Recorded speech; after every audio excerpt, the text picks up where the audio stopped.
Emma, necesito que representes a Madison en su caso de bancarrota. La voz de mi madre llegó a través del teléfono con ese tono particular de expectativa que siempre había usado al pedirme que limpiara los desastres de mi hermana, como si mi aceptación fuera simplemente una conclusión inevitable, una formalidad que teníamos que superar antes de pasar a la logística. Estaba sentada en mi oficina de esquina, en el piso 42 de Morrison and Keller, en el centro de Chicago, mirando el lago Michigan, mientras la lluvia caía por el cristal, y por un momento no pude encontrar las palabras, porque la pura audacia de esta petición literalmente me había dejado sin aliento. No, dije finalmente, y la única sílaba se sintió como saltar de un acantilado. Hubo una pausa. El tipo de silencio que solía hacerme correr a llenarlo con disculpas o explicaciones. Pero había aprendido algo en los 10 años, desde que me fui de casa a los 18, con nada más que un sueño negado y una montaña de deuda estudiantil. Había aprendido que no le debía a nadie una explicación por protegerme.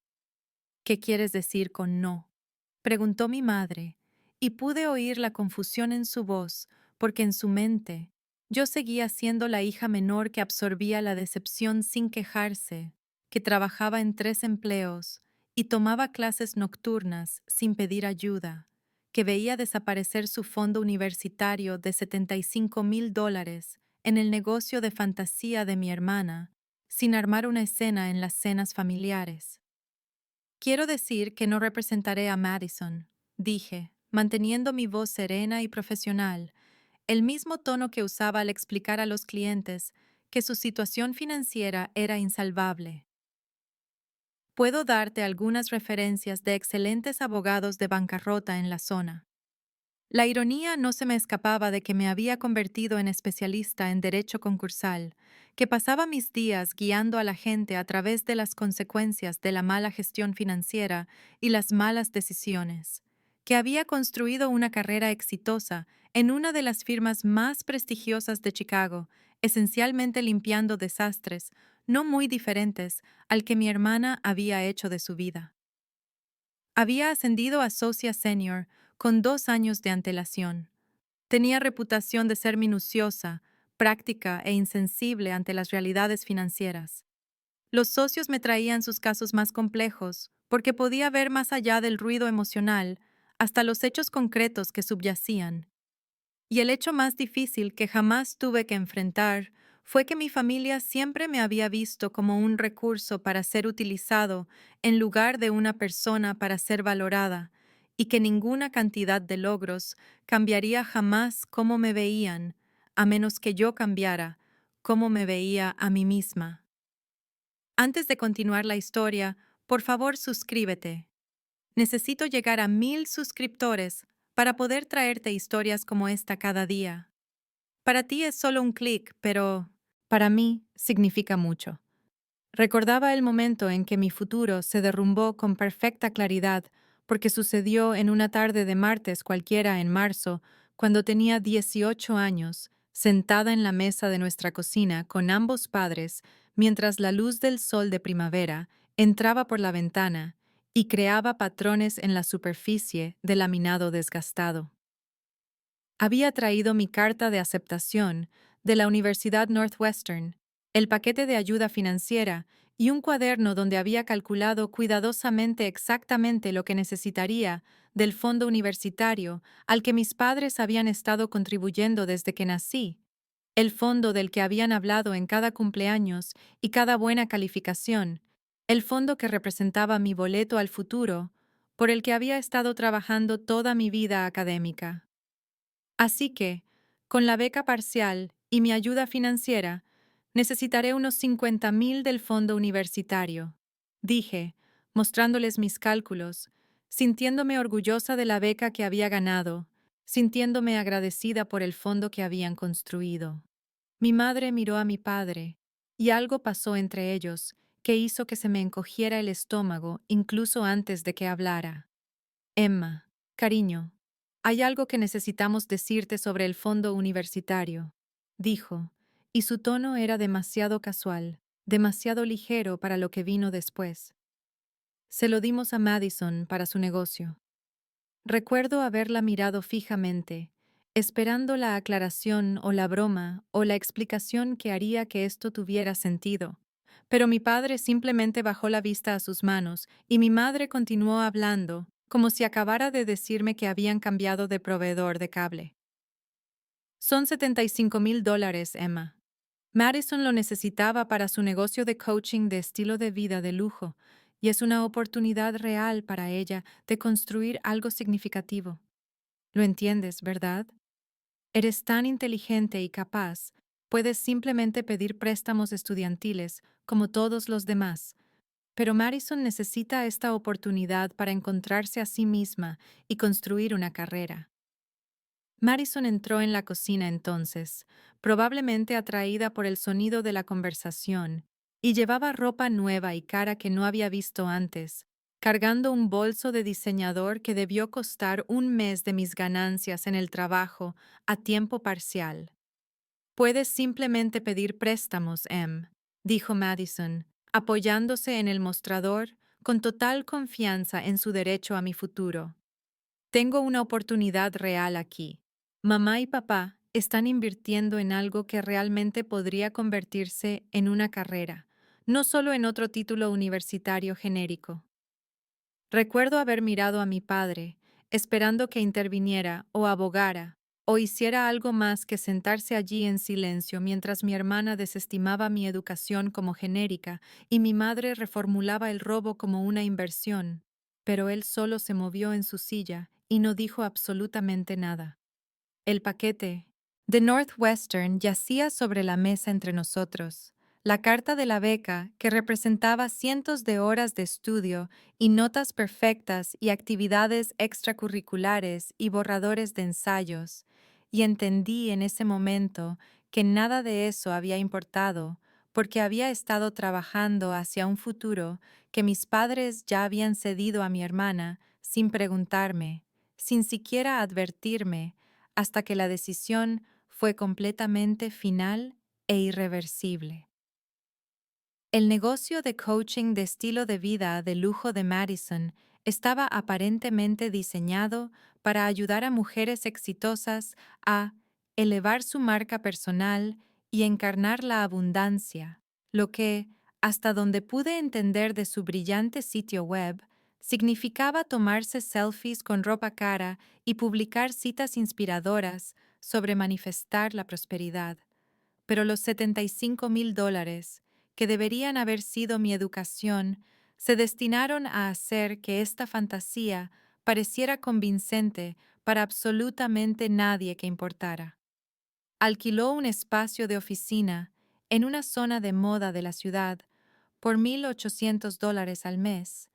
Contrató a un diseñador web para crear un sitio que probablemente costó $10,000 con su fotografía profesional y su interfaz elegante, e invirtió en lo que llamó su guardarropa de autoridad, porque aparentemente no se puede asesorar a la gente sobre un estilo de vida de lujo vistiendo algo de una tienda normal.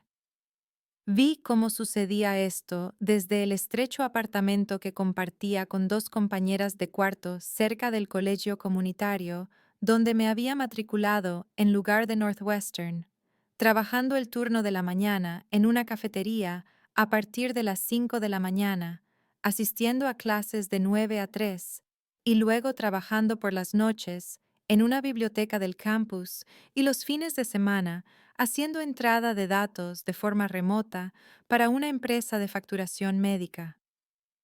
Estaba tomando 18 créditos por semestre, tratando de comprimir el cronograma de mi carrera, porque cada semestre costaba dinero que no tenía, y cada día veía las historias de Instagram de Madison mostrando su tour por la oficina y sus piezas de inversión, y sus publicaciones motivacionales sobre tomar riesgos y apostar por uno mismo, todo financiado por la apuesta que mis padres habían hecho con mi futuro.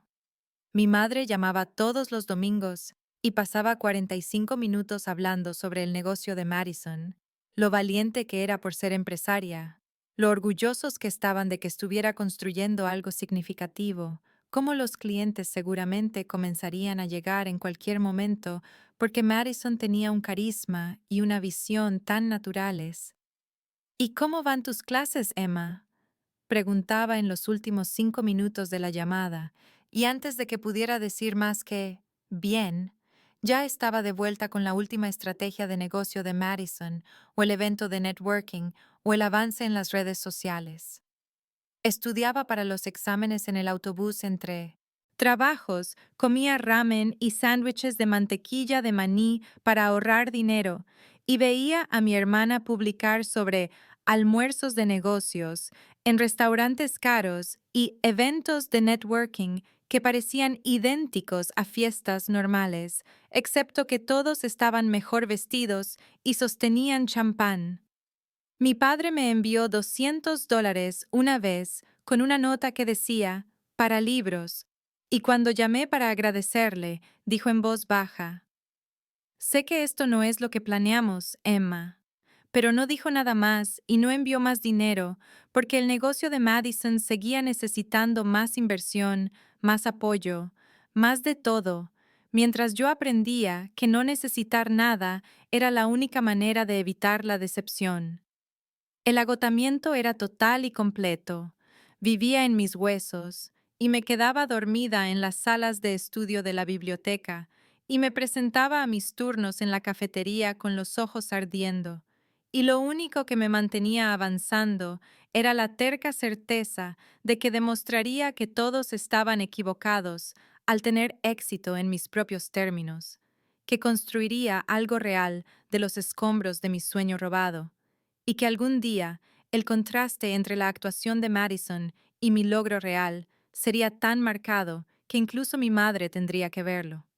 El fondo universitario no fue el comienzo del trato diferencial, solo la manifestación más cara de un patrón que se había estado estableciendo desde que Madison y yo éramos niñas, un patrón que había intentado racionalizar, excusar y entender hasta que el peso de la evidencia acumulada hizo imposible la negación.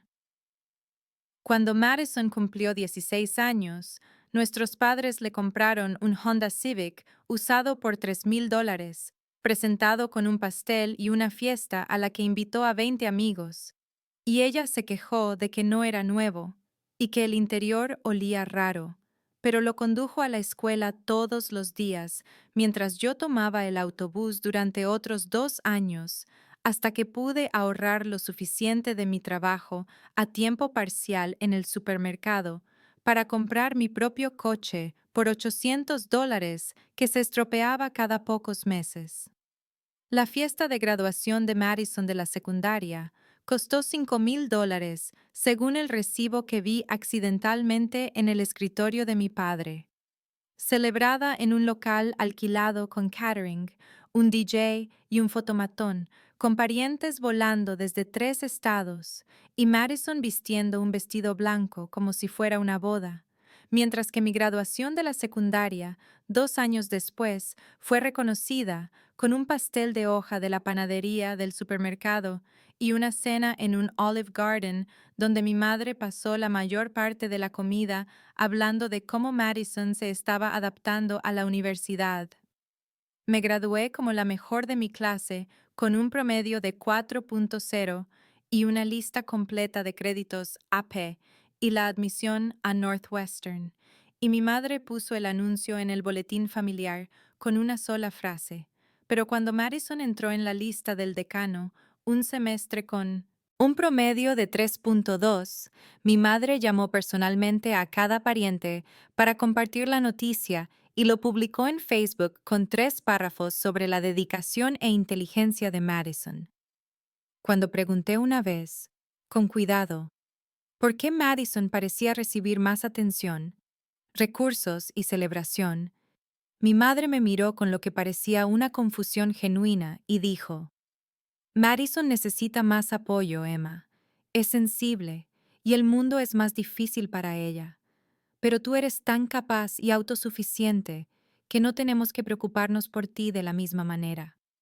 Y entendí que mi competencia se había convertido en la justificación de mi negligencia, que ser fuerte significaba ser ignorada, que no necesitar nada era el papel que me habían asignado en este sistema familiar.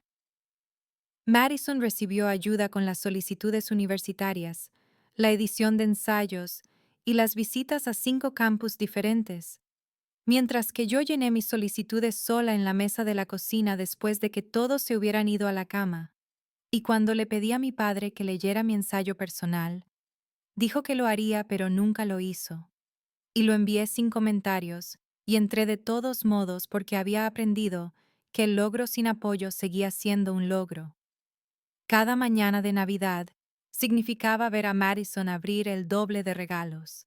Cada reunión de padres y maestros significaba oír hablar del potencial de Madison mientras mis notas perfectas se encontraban con asentimientos y un "eso es lo que esperamos de ti".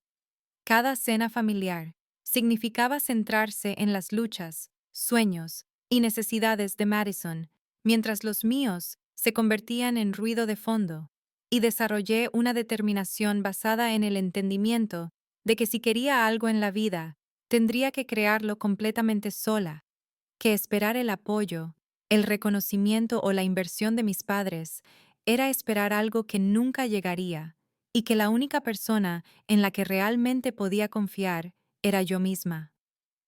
2 años después de que Madison se llevara mi fondo universitario, las grietas en su negocio de coaching de estilo de vida de lujo se habían convertido en abismos imposibles de ignorar incluso para el optimismo decidido de mi madre, y las publicaciones de Instagram habían pasado de proclamaciones seguras sobre transformaciones de clientes a citas cada vez más abstractas sobre la persistencia, el pivotar y confiar en el viaje, lo que reconocí como el lenguaje de alguien que finge que todo está bien mientras se ahoga.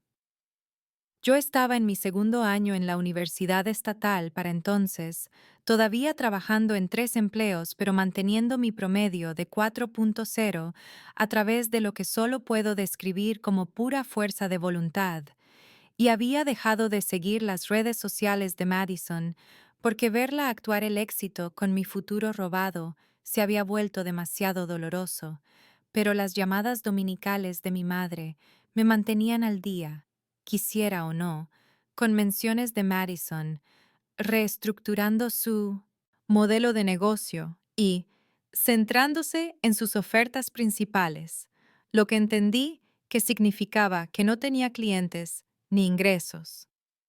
La llamada llegó un martes por la noche, en marzo, mientras estaba en la biblioteca entre mis clases de la tarde y mi turno de noche, y casi no contesté porque estaba estudiando para un examen de estadística y tenía exactamente 40 minutos para repasar 3 capítulos. Pero algo me hizo cogerlo, y la voz de Madison llegó con ese tono particular de derecho casual que había aprendido a reconocer como precedente a una petición. Hola, te llamo porque tengo esta increíble oportunidad de expandir el negocio, pero necesito una pequeña cantidad de capital para llevarlo realmente al siguiente nivel. Y estaba pensando que como estás trabajando tanto, probablemente tienes algunos ahorros, y esto podría ser una gran inversión para ti, porque una vez que el negocio despegue, verías rendimientos de lo que me prestes. Dijo de una sola vez, como si lo hubiera ensayado, y sentí algo frío instalarse en mi estómago al darme cuenta de que estaba a punto de pedirme dinero, a mí que vivía con 4 horas de sueño y comida de comedor y no me había comprado ropa nueva en 8 meses. ¿Cuánto?, pregunté, y ella dijo, $10,000, quizás 12 para estar segura, pero te lo devolvería en 6 meses una vez que esta nueva fuente de ingresos empiece a funcionar. Y de hecho me reí en voz alta, en la silenciosa biblioteca, lo que me valió las miradas de otros estudiantes, porque la audacia de pedirme $10,000 cuando ya se había llevado 75,000 de mi dinero era tan enorme que no pude procesarlo como algo más que absurdo. Madison, No tengo $10,000. Soy una estudiante a tiempo completo que trabaja en 3 empleos para pagar el colegio comunitario porque mi fondo universitario se fue a tu negocio. Tengo quizás $800 en ahorros para emergencias.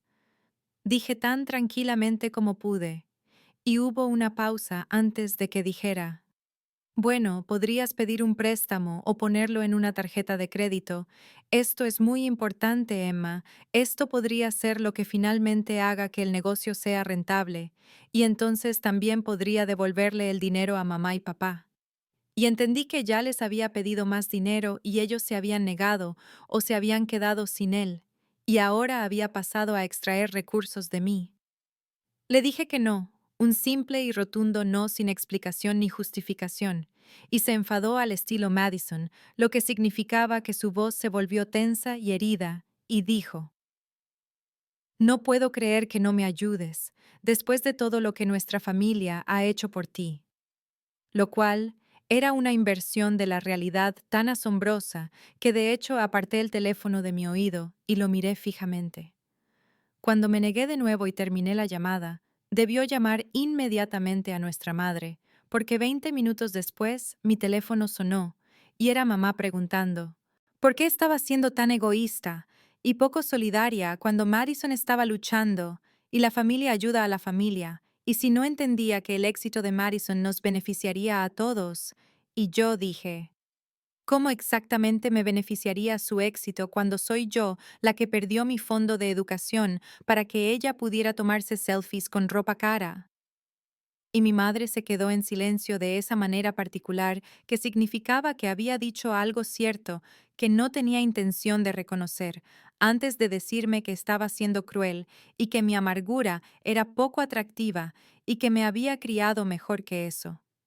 La culpa vino en oleadas después de colgar, la familiar y terrible sensación de que tal vez estaba equivocada, tal vez era egoísta, tal vez la gente buena ayudaba a su familia incluso cuando dolía, pero debajo de la culpa había algo más nuevo y más duro, una pequeña voz que decía que tenía derecho a protegerme a mí misma y a mis recursos y a mi futuro, que decir no no me convertía en una mala persona, que los límites no eran traición aunque mi familia los tratara de esa manera. Fue la primera vez que me negué explícitamente a sacrificarme por el beneficio de Madison, y las secuelas se sintieron simultáneamente liberadoras y aterradoras, como si hubiera salido de un papel que había estado interpretando toda mi vida y ahora no tuviera guión para lo que venía después. La carta de aceptación de la Facultad de Derecho de Northwestern llegó un jueves de abril, un sobre grueso con la marca morada que reconocí de inmediato, y me senté en mi coche en el aparcamiento del restaurante donde trabajaba los turnos de noche, y la abrí con manos temblorosas, leyendo las palabras: nos complace ofrecerle la admisión, 3 veces, antes de permitirme creer que era real. La oferta de beca era parcial, cubriendo el 40% de la matrícula, lo que significaba que aún necesitaría sacar préstamos sustanciales, además de la deuda de pregrado que ya había acumulado. Y cuando hice los cálculos sentada allí en mi coche con la aplicación de la calculadora que había usado para rastrear cada dólar durante los últimos 3 años, el total ascendía a $120,000 en deuda educativa para cuando me graduara, un número tan enorme que hizo que se me encogiera el estómago de miedo, incluso mientras sentía el tirón de la posibilidad. Esperé hasta la cena del domingo para decírselo a mis padres, pensando que tal vez este logro sería finalmente lo que los enorgullecería, que tal vez verían que había luchado para llegar a una de las mejores facultades de derecho del país a pesar de todo y reconocerían lo que eso significaba. Y practiqué el anuncio en mi cabeza, haciéndolo sonar casual y seguro, como si no fuera la culminación de cada sacrificio que había hecho durante 3 años. Mi madre estaba poniendo la mesa cuando se lo dije, y se detuvo con una cuchara de servir a medio camino del bol, y dijo: ¿Facultad de Derecho? Eso es tan innecesario, Emma. Son 3 años más, Y toda esa deuda cuando podrías conseguir un trabajo ahora con tu título de licenciatura. Y honestamente, a Madison le vendría muy bien algo de ayuda con su negocio. Tal vez podrías trabajar con ella un tiempo y luego decidir sobre más estudios. Y sentí que algo se rompía dentro de mi pecho al darme cuenta de que incluso esto, incluso la Facultad de Derecho de Northwestern, no era suficiente para desviar su atención, orgullo o apoyo en mi dirección. Mi padre dejó su vaso y dijo con ese tono razonable que usaba cuando estaba a punto de sugerir algo que ya había decidido que era lo mejor. Tal vez deberías esperar un año, Emma. Deja que las cosas se asienten financieramente. Ayúdanos un poco, ya que te graduarás pronto. Y el negocio de Madison necesita algo de capital para estabilizarse realmente. Y entendí que esperaban que retrasara mi futuro para financiar el continuo fracaso de mi hermana, que pusiera mis sueños en espera indefinidamente mientras las necesidades de Madison seguían consumiendo todos los recursos familiares. Madison levantó la vista de su teléfono el tiempo suficiente para decir: quiero decir, la Facultad de Derecho es un poco exagerado de todos modos. Todo el mundo sabe que los abogados son miserables, antes de volver a desplazarse, y la displicencia fue tan casual y completa que sentí que el último hilo de esperanza de que pudieran celebrar conmigo simplemente se disolvía. Les dije que aceptaba la admisión y la beca, que ya había calculado los préstamos y creado un plan de pago, que lo haría con o sin su apoyo. Y la cara de mi madre hizo esa cosa, en la que se cerró por completo, y dijo: bueno, espero que sepas lo que estás haciendo, pero no vengas a nosotros cuando estés ahogada en deudas y arrepentimiento. Y miré a mis dos padres sentados allí en la mesa, y me di cuenta con absoluta claridad de que nunca obtendría su apoyo, aliento o inversión, que esperar a que de repente vieran mi valía y me eligieran, era esperar algo que fundamentalmente nunca sucedería, porque el sistema familiar requería que yo fuera autosuficiente y Madison fuera apoyada. E intentar cambiar esa dinámica era intentar cambiar toda su comprensión de cómo funcionaba nuestra familia. Me fui de la cena temprano esa noche y conduje de vuelta a mi apartamento y llamé a la Facultad de Derecho a la mañana siguiente para aceptar mi lugar en la clase entrante, y me sentí aterrorizada y sola, y también algo así como alivio, porque al menos ahora sabía exactamente dónde estaba, y podía dejar de esperar algo diferente, podía dejar de esperar a que mis padres aparecieran por mí y simplemente concentrarme en aparecer por mí misma. El negocio de coaching de estilo de vida de lujo de Madison cerró oficialmente en noviembre de mi segundo año de la Facultad de Derecho, 3 años y 2 meses después de que se abriera con tanta fanfarria, y mi fondo universitario, y me enteré no por ningún anuncio familiar, sino al ver que su cuenta de Instagram de negocios se oscurecía, y luego su publicación personal que decía algo sobre completar este capítulo de mi viaje y evolucionar más allá de las limitaciones de los modelos de negocio tradicionales, lo que entendí como el lenguaje del fracaso disfrazado de elección intencional. Mi madre me llamó la semana siguiente, mientras estaba entre clases, y me dijo con esta voz cuidadosamente controlada que Madison había tomado la difícil pero madura decisión de cerrar el negocio porque el mercado no estaba listo para su visión, porque los clientes no estaban dispuestos a invertir en sí mismos al nivel necesario para una transformación real, porque la economía había dificultado los servicios de lujo, y la escuché construir esta narrativa que absolvía a Madison de cualquier responsabilidad o mal juicio, y yo dije: ¿cuánto dinero se perdió en total? Y hubo una larga pausa antes de que mi madre dijera: ese no es realmente el punto, Emma. El punto es que Madison intentó algo valiente y ahora necesita el apoyo familiar durante esta transición. Pero volví a preguntar y finalmente admitió que entre los 75,000 originales de mi fondo universitario y las inversiones adicionales que habían hecho durante los 3 años, la pérdida total fue de alrededor de $95,000, un número tan asombroso que tuve que sentarme en un banco fuera del edificio de la Facultad de Derecho, mientras mi madre continuaba hablando sobre cómo estas cosas suceden y cómo el emprendimiento es arriesgado, y cómo al menos Madison había seguido sus sueños. No hubo disculpas en esa conversación, ningún reconocimiento de que mi fondo universitario había sido completamente incinerado en un negocio que nunca había tenido un solo cliente verificable o $1 de ingresos legítimos, ningún reconocimiento de que ahora estaba cargando con una deuda estudiantil de 6 cifras porque le habían dado mi futuro educativo a la costosa fantasía de Madison. Y cuando dije, así que mi matrícula de Northwestern pagó 3 años de Madison, tomándose selfies y alquilando espacio de oficina, la voz de mi madre se volvió fría y dijo, sabes, tu amargura sobre esto es realmente poco atractiva, Emma. Todos hacemos sacrificios por la familia, y Madison está pasando por un momento muy difícil ahora mismo y necesita compasión, no el juicio de su hermana pequeña. Y sentí que algo dentro de mí se cerraba por completo. Alguna última puerta de esperanza de que alguna vez reconocieran lo que me habían hecho simplemente cerrándose y echando el cerrojo.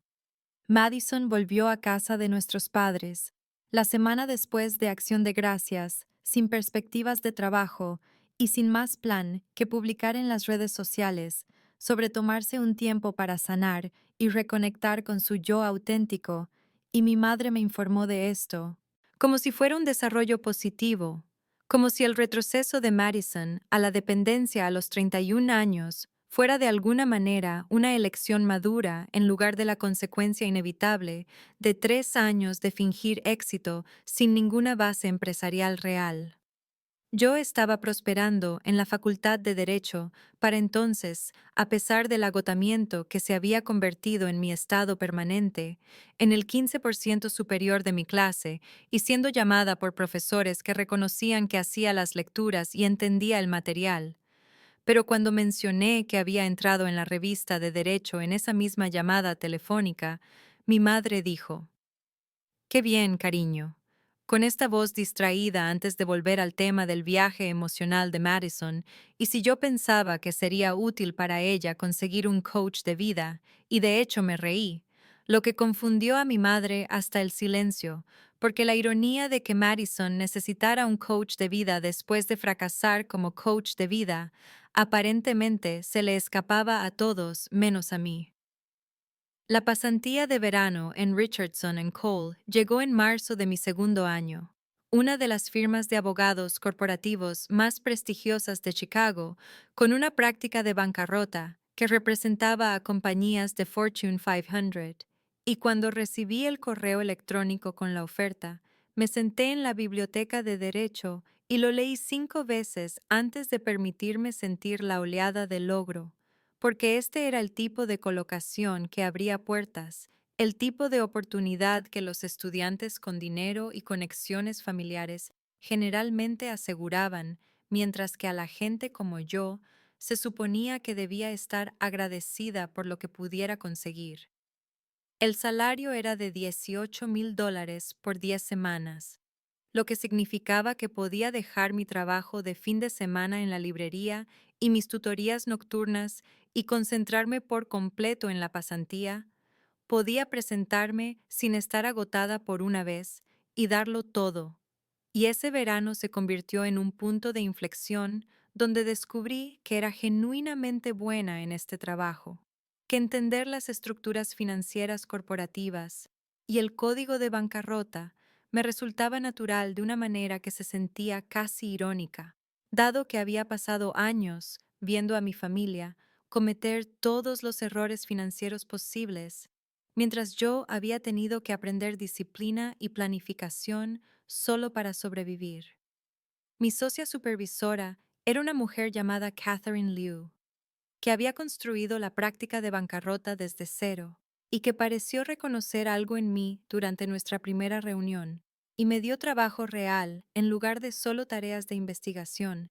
Me permitió asistir a reuniones con clientes y redactar mociones reales, y me pidió mi opinión como si importara. Y por primera vez, desde que comencé la facultad de Derecho, sentí que alguien con autoridad veía mi potencial y estaba activamente invertido en desarrollarlo.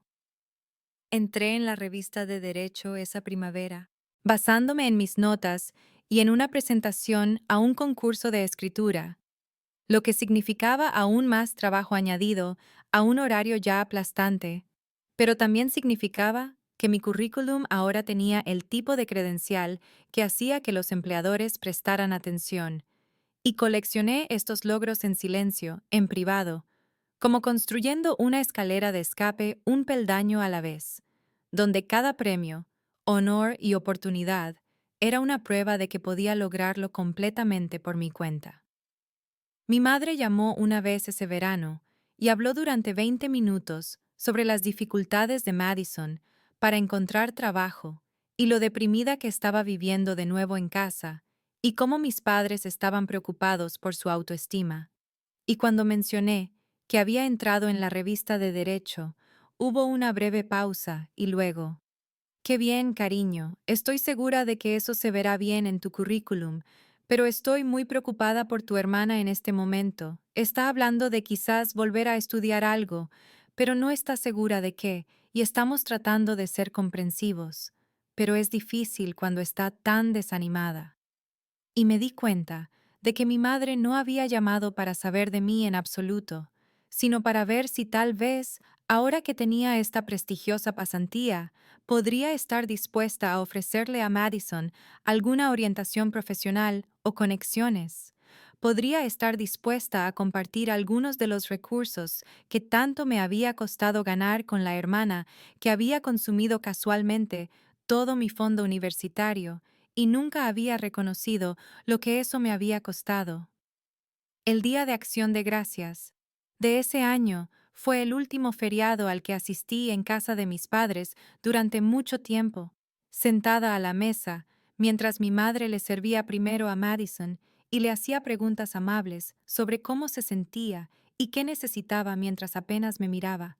Y cuando mi padre preguntó sobre la facultad de Derecho de esta manera superficial, mencioné la oferta de la pasantía para regresar a Richardson and Cole el verano siguiente, y mi madre dijo: bueno, eso es bueno. Ciertamente estás construyendo una carrera, aunque me preocupa que te estés perdiendo otras cosas. Madison decía que desearía que estuvieran más unidas, pero siempre estás tan ocupada. Y sentí el dolor familiar de que me hicieran sentir egoísta por tener éxito, culpable por no sacrificar mis oportunidades para apuntalar el ego de mi hermana.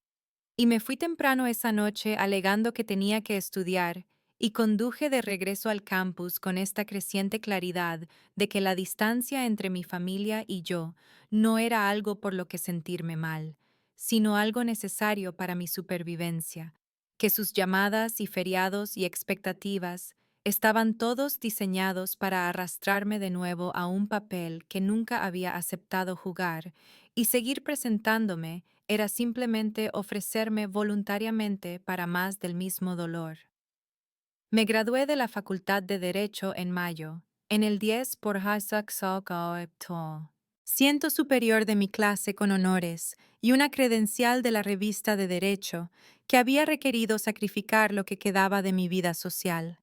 Y 3 días después de la ceremonia recibí la oferta formal de Richardson and Cole, que había estado esperando desde mi segundo verano allí, pero que aún se sentía surrealista cuando la vi por escrito.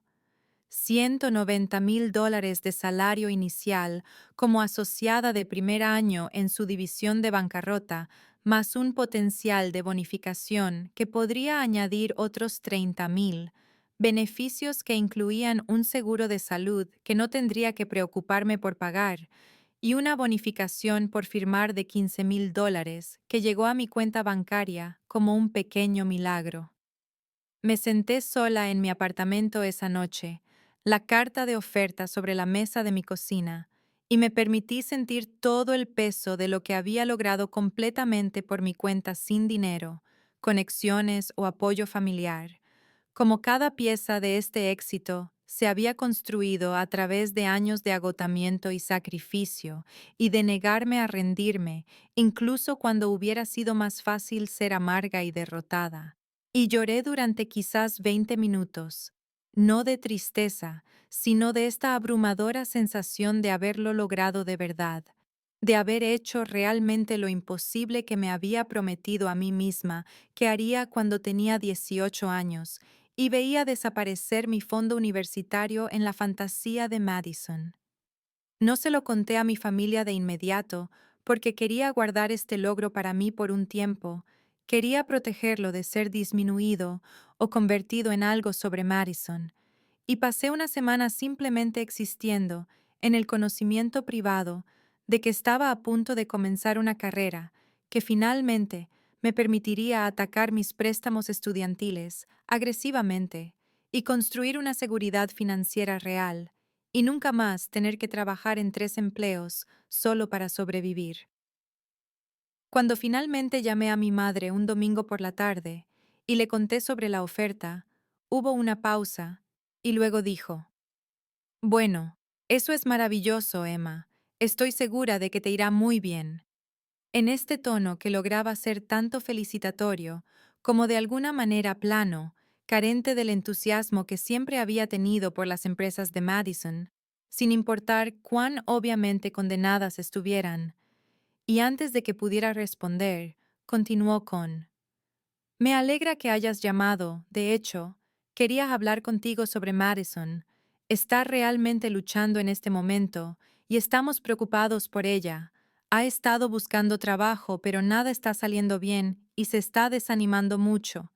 Y tu padre y yo estábamos pensando que tal vez, ahora que vas a tener este buen salario, podrías ayudarla con el alquiler durante unos meses mientras se recupera. Tal vez 2 o 3 mil al mes, solo temporalmente, hasta que encuentre algo. Y sentí que algo frío se instalaba en mi pecho porque, por supuesto, así sería recibida mi oferta de trabajo, no como mi logro, sino como un recurso potencial para Madison, no como el resultado de mis años de arduo trabajo, sino como una oportunidad para que finalmente cumpliera mi deber como la hermana pequeña que apoya. Dije: no, mamá, no voy a hacer eso. Tengo una deuda estudiantil de 6 cifras que pagar y necesito concentrarme en mi propia estabilidad financiera. Y la voz de mi madre cambió a este tono decepcionado mientras decía: Emma, entiendo que tienes préstamos, pero Madison es familia y está en crisis en este momento. Incluso está hablando de tener que volver a casa permanentemente, lo que sería muy perjudicial para su autoestima. Y tú vas a ganar tanto dinero. Seguramente puedes prescindir de un poco para ayudar a tu hermana, que siempre ha estado ahí para ti. Y de hecho me reí de esa última parte, este sonido amargo que me sorprendió, porque ¿cuándo exactamente había estado Madison ahí para mí? ¿Cuándo se había dado cuenta de que me estaba agotando trabajando, o había reconocido que sus oportunidades habían llegado a expensas directas de las mías, o había mostrado siquiera un momento de gratitud o remordimiento por consumir todo mi fondo universitario? Mi madre dijo: no sé qué tiene de gracioso el sufrimiento de tu hermana, Emma. Honestamente, tu actitud sobre todo este asunto ha sido muy hiriente. Es como si resintieras a Madison por tomar riesgos y seguir sus sueños, mientras tú siempre has estado tan enfocada en el éxito convencional, y ahora que tienes los medios para ayudar, estás eligiendo ser egoísta al respecto. Y terminé la llamada poco después, con alguna excusa sobre tener planes, y me senté en mi apartamento con esta creciente claridad de que nada sería suficiente, que ninguna cantidad de logros o éxito haría que mi familia me viera como algo más que un personaje secundario en la historia de Madison, que siempre encontrarían formas de hacer que mis logros fueran sobre lo que podía hacer por ella, en lugar de celebraciones por derecho propio. Comencé en Richardson Cole en septiembre como asociada de primer año en la división de bancarrota, y el trabajo era exactamente tan exigente como todos habían advertido, con semanas de 60 a 70 horas siendo lo estándar y la expectativa de que siempre estuvieras disponible y siempre produjeras un trabajo impecable. Pero me encontré prosperando de maneras que no había esperado del todo, porque el desafío intelectual era atractivo. Catherine Liu continuó siendo mi mentora, y finalmente me pagaban lo suficiente para empezar a hacer un progreso serio en la deuda que había pesado sobre mí como una sombra durante años. Establecí un plan de pago agresivo que asignaba casi el 40% de mi salario neto a mis préstamos estudiantiles, viviendo en un modesto apartamento de un dormitorio en un barrio que no estaba de moda, pero era seguro y transitable, y ver disminuir el saldo principal cada mes se sentía más satisfactorio de lo que cualquier compra de lujo podría haber sido, porque cada pago estaba reclamando una parte de mí misma que me habían robado cuando tenía 18 años. La ironía no se me escapaba de que había elegido especializarme en derecho concursal, pasando mis días analizando estructuras financieras corporativas y asesorando a clientes sobre problemas de insolvencia y planes de reestructuración, aprendiendo a identificar los patrones de mala gestión, sobreendeudamiento y toma de decisiones deficientes que llevaban al colapso financiero, y no podía evitar ver a mi propia familia reflejada en cada caso donde alguien había operado con pensamientos ilusorios en lugar de la realidad, había tirado dinero bueno tras malas inversiones, había permitido comportamientos financieros destructivos, porque reconocer la verdad era demasiado incómodo. Hice amigos en la firma lentamente, otros asociados que entendían la presión y el agotamiento, y empecé a salir con alguien que conocí en una cena de amigos, un ingeniero de software llamado Marcus, que también se había pagado sus estudios y que entendía lo que significaba construir algo desde cero, y gradualmente construí una vida en Chicago que se sentía completamente mía de una manera que nada lo había hecho antes, construida sobre mis propias elecciones y mi propio trabajo con gente que me veía claramente y me valoraba por quien realmente era en lugar de por lo que podía proporcionar. Fui a casa por Navidad ese primer año porque mi madre llamó repetidamente y dejó claro que no presentarme sería tratado como un acto hostil.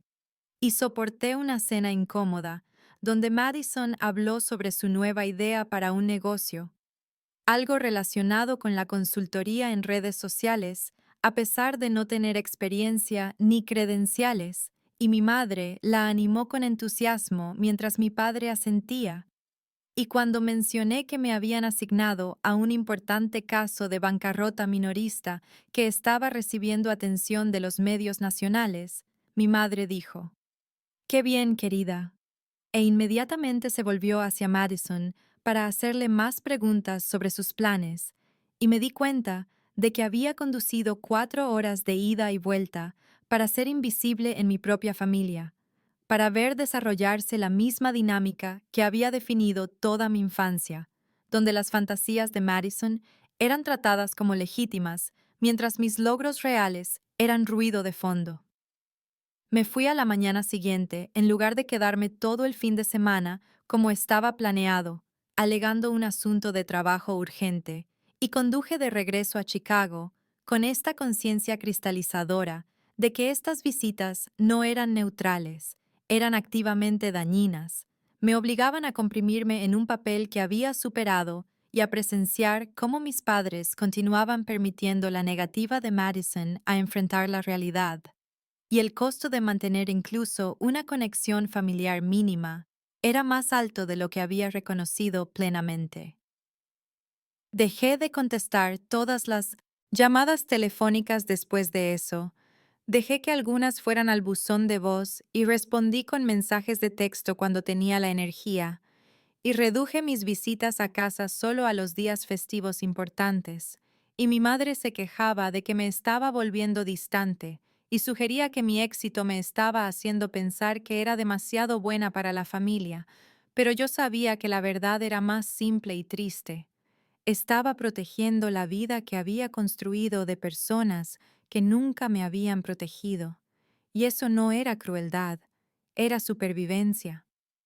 3 años después de empezar en Richardson Cole, ascendí a Socia Senior, lo que conllevó un aumento salarial significativo a $240,000 de base más potencial de bonificación, y el claro mensaje de que estaba en camino de ser socia si continuaba rindiendo a mi nivel actual. Y para ese entonces, el saldo de mi préstamo estudiantil había bajado a menos de $40,000, una cifra que se sentía casi manejable en comparación con la montaña de deuda con la que había empezado, y finalmente pude respirar financieramente de maneras que nunca había experimentado como adulta. Madison, mientras tanto, había pasado por lo que solo podría describir como una colección de grandes éxitos de terribles decisiones financieras, empezando con un esquema de marketing multinivel, vendiendo productos para el cuidado de la piel, que le exigía comprar miles de dólares en inventario que terminó acumulado en el garaje de mis padres, seguido de un breve periodo como asistente virtual que duró 3 semanas antes de que renunciara alegando que el cliente era demasiado exigente. Luego otro intento de iniciar un negocio, esta vez un blog de estilo de vida que iba a ser monetizado a través de patrocinios y enlaces de afiliados a pesar de no tener audiencia ni estrategia de contenido, y más recientemente se había involucrado en algún tipo de oportunidad de inversión en criptomonedas que juraba que iba a hacer ricos a todos y que requería una inversión inicial de $15,000 que mis padres proporcionaron, retirándola del 401k de mi padre. Me enteraba de cada nueva empresa a través de las llamadas telefónicas de mi madre, que se habían vuelto menos frecuentes a medida que mantenía mis límites, pero que aún ocurrían cada pocas semanas, y cada llamada seguía el mismo patrón básico. Actualizaciones sobre la última oportunidad de Madison, entregadas con entusiasmo fabricado, quejas sobre lo estresada que estaba mi madre por el dinero, comentarios punzantes sobre mi salario y lo cómoda que debía estar, y luego, finalmente, la petición, a veces sutil y a veces directa, sobre si podría querer invertir en el futuro de Madison o ayudar con alguna necesidad financiera inmediata. Dije que no cada vez, me había vuelto experta en ello, podía entregar la negativa con calma y sin justificación extensa, porque había aprendido a través de la terapia que no era una frase completa y no le debía a nadie acceso a mis recursos financieros. Pero cada negativa se encontraba con alguna versión del mismo chantaje emocional sobre cómo se supone que la familia debe apoyarse mutuamente y cómo me había vuelto fría y distante desde que me mudé a Chicago, y cómo Madison estaba realmente luchando con su confianza y necesitaría la fe de su hermana en ella. El hecho de que mis padres hubieran drenado aproximadamente $70,000 de sus cuentas de jubilación en los últimos años para financiar los diversos fracasos de Madison era algo que mi madre mencionaba con creciente frecuencia, no como un reconocimiento de que había sido un error, sino como evidencia de su sacrificio y devoción, y podía oír la acusación no dicha en cada conversación. Le habían dado todo a Madison, entonces, ¿por qué no haría yo lo mismo? Observé este desastre financiero a cámara lenta desde una distancia de 200 millas, y había una parte de mí que se sentía vindicada al ver a Madison fracasar una y otra vez mientras yo triunfaba, prueba de que la diferencia entre nosotras no era talento o mérito, sino la voluntad de enfrentar la realidad y hacer el trabajo difícil, y había otra parte de mí que simplemente se sentía triste y cansada viendo a mis padres destruir su seguridad financiera por alguien que nunca había demostrado la capacidad de manejar el dinero responsablemente o mantener el esfuerzo cuando las cosas se ponían difíciles. La llamada llegó un jueves por la tarde en marzo, mientras revisaba documentos para una presentación de un cliente. El nombre de mi madre apareció en la pantalla de mi teléfono con esa mezcla familiar de pavor y obligación. Y cuando contesté, su voz tenía una cualidad frenética que inmediatamente me puso en alerta mientras decía: Emma, necesitamos tener una reunión familiar este fin de semana. Es urgente. Y sentí que se me contraía el estómago porque nada bueno había salido nunca de las reuniones familiares en mi experiencia. Pregunté de qué se trataba y hubo una pausa antes de que dijera: Es sobre la situación de Madison. Se ha vuelto muy seria y necesitamos discutirlo como familia. Y supe antes de que dijera nada más que esto iba a ser una petición de dinero. Podía sentirlo en la forma cuidadosa en que estaba enmarcando la conversación. Y cuando presioné por detalles, finalmente admitió que Madison había acumulado $60,000 en deudas de tarjetas de crédito, en múltiples tarjetas, y los pagos mínimos se habían vuelto inmanejables, y mis padres habían sido cosignatarios en 2 de las tarjetas, lo que significaba que eran legalmente responsables de aproximadamente $35,000 de esa deuda. Sentí una ola de ira exhausta invadirme porque, por supuesto, esto había sucedido. Por supuesto, a Madison se le había dado acceso a crédito que no podía manejar, y por supuesto mis padres lo habían permitido al ser cosignatarios, y pregunté cómo alguien acumula $60,000 en deudas de tarjetas de crédito sin ingresos, y mi madre se puso a la defensiva diciendo que Madison tenía gastos y había estado tratando de poner en marcha varios proyectos, y que a veces hay que gastar dinero para ganar dinero. Todo el mismo pensamiento mágico que había caracterizado cada desastre financiero en la vida adulta de Madison. Mi madre dijo que la reunión familiar era para discutir cómo íbamos a manejar esto juntos, y escuché la expectativa claramente en esa palabra juntos, la suposición de que yo contribuiría con dinero para resolver un problema que había sido creado enteramente por las decisiones de otras personas, y dije muy claramente: no voy a ir a una reunión familiar y no le voy a dar dinero a Madison para pagar las tarjetas de crédito para las que nunca debería haber sido aprobada en primer lugar. El silencio al otro lado del teléfono fue pesado por la conmoción, porque creo que mi madre había creído genuinamente que yo aceptaría esto, que mis negativas a invertir en los negocios de Madison habían sido diferentes de alguna manera a negarme a ayudar con la deuda. Y cuando encontró su voz, dijo: Emma, esto es serio. Tu hermana podría ser demandada. Nosotros podríamos ser demandados.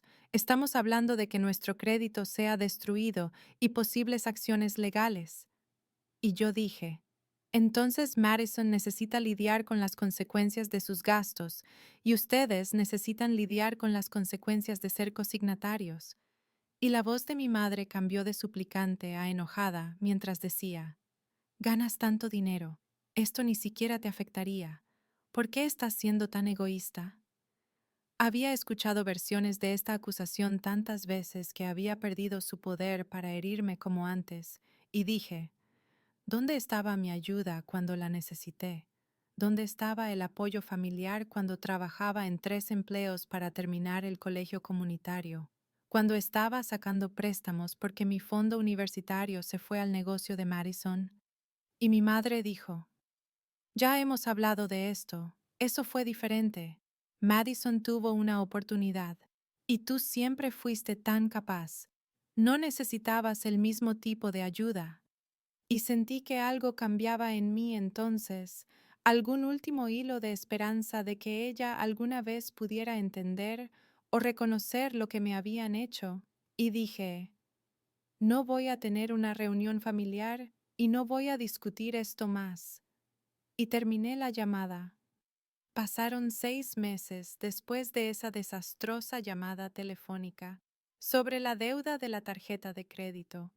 6 meses durante los cuales no supe nada de mi familia y experimenté una especie de silencio pacífico que no me había dado cuenta de que anhelaba, y me sumergí en el trabajo con un enfoque renovado, asumiendo clientes adicionales y construyendo mi reputación en la comunidad de derecho concursal de Chicago.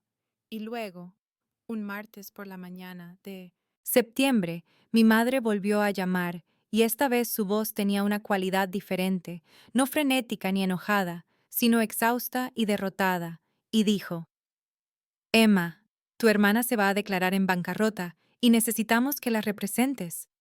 Y sentí que todos los músculos de mi cuerpo se tensaban porque era esto, el momento que de alguna manera sabía que llegaría desde el segundo en que me especialicé en derecho concursal años antes. Alguna parte de mí, entendiendo incluso entonces que la imprudencia financiera de Madison eventualmente la llevaría aquí. Mi madre explicó que Madison había consultado con un abogado de bancarrota que le cotizó $7,000 por una declaración del capítulo 7, y dijo que mis padres también estaban considerando la bancarrota porque tenían $60,000 de deuda entre las tarjetas de crédito consignadas de Madison y sus propios gastos, y los mínimos mensuales estaban consumiendo todo el cheque de pensión de mi padre, y ya habían vaciado ambas cuentas de jubilación, y dijo: Tú manejas bancarrotas, esto es lo que haces, y Madison es tu hermana, por supuesto que la ayudarás con esto. Con la misma suposición de mi cumplimiento que había caracterizado cada solicitud a lo largo de mi vida adulta. Me senté allí en mi oficina mirando el horizonte de Chicago, la vida que había construido enteramente con mi propio esfuerzo, mientras mi familia había invertido todo en los interminables fracasos de Madison, y sentí este complicado nudo de emociones que no pude desenredar de inmediato. Ira por tener la audacia de preguntar después de todo, vindicación de que había tenido razón sobre la incompetencia financiera de Madison todo el tiempo, dolor porque incluso ahora no había reconocimiento de cómo me habían fallado, y debajo de todo una especie de incomodidad profesional porque sabía que no podía representar a Madison incluso si quisiera, dada nuestra relación y mi implicación personal en la historia. Le dije a mi madre que no podía representar a Madison, que sería poco ético dada nuestra relación familiar y el conflicto de intereses, y ella dijo: ¿Qué conflicto de intereses? Eres su hermana. Eso no es un conflicto, es familia. Y me di cuenta de que ella genuinamente no entendía que mis sentimientos personales sobre la irresponsabilidad financiera de Madison y la permisividad de mis padres comprometerían mi capacidad para proporcionar una representación competente. O tal vez lo entendía y simplemente no le importaba, porque en su mente mi papel era arreglar los problemas de Madison, sin importar la ética profesional o el costo personal. Le dije que le enviaría los nombres de varios abogados de bancarrota competentes en su área, que podrían manejar el caso, y la voz de mi madre se volvió fría mientras decía: Después de todo lo que hemos hecho por ti, ni siquiera harás esta única cosa. Y sentí esa familiar punzada de culpa antes de que mi ira la consumiera, y dije: ¿Todo lo que han hecho por mí? Le dieron mi fondo universitario a Madison. Me han dado todas las ventajas, mientras yo trabajaba en 3 empleos y sacaba préstamos. ¿Y ahora quieren que trabaje gratis para limpiar otro desastre que ella creó? Y mi madre dijo: Estamos hablando de bancarrota, Emma. Estamos hablando del futuro financiero de tu hermana y de que nuestro crédito se ha destruido. Y tú ganas tanto dinero que podrías hacer esto sin siquiera pensarlo. Y entendí entonces con perfecta claridad que ella nunca me vería como algo más que un recurso del que extraer, una hija exitosa cuyo propósito era subsidiar a la fracasada. Le dije a mi madre que le enviaría por correo electrónico una lista de 3 abogados de bancarrota calificados que podrían manejar el caso de Madison de manera competente y asequible.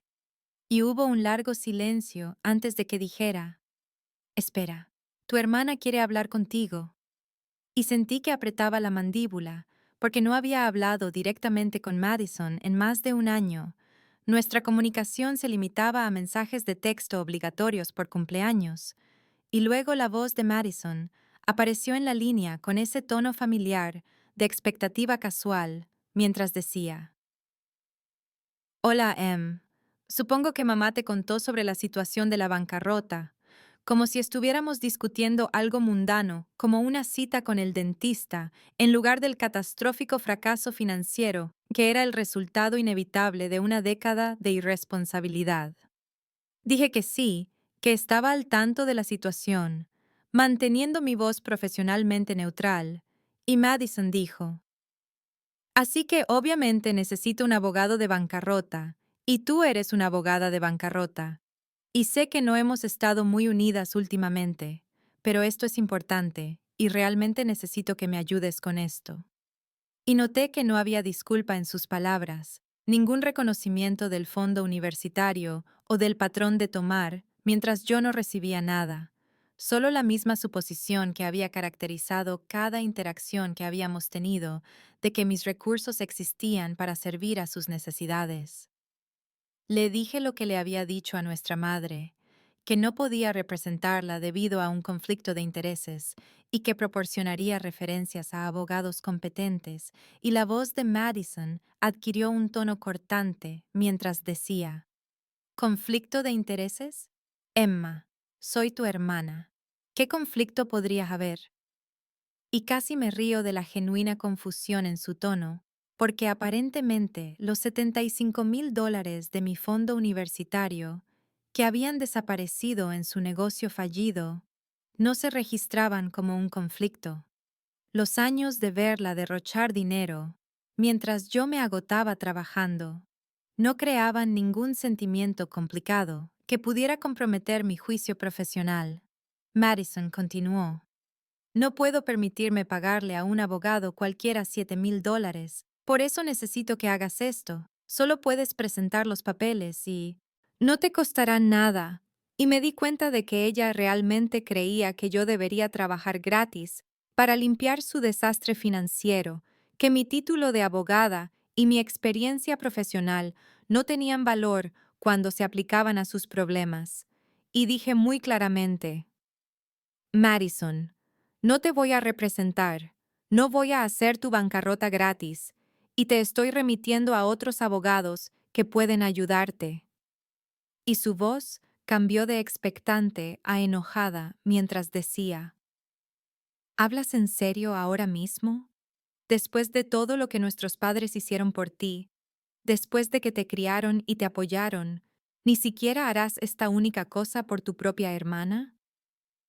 Sentí ese familiar nudo de rabia y dolor apretarse en mi pecho, porque aparentemente en la mente de Madison, todo lo que nuestros padres hicieron por mí cancelaba el robo del fondo universitario y la década de favoritismo.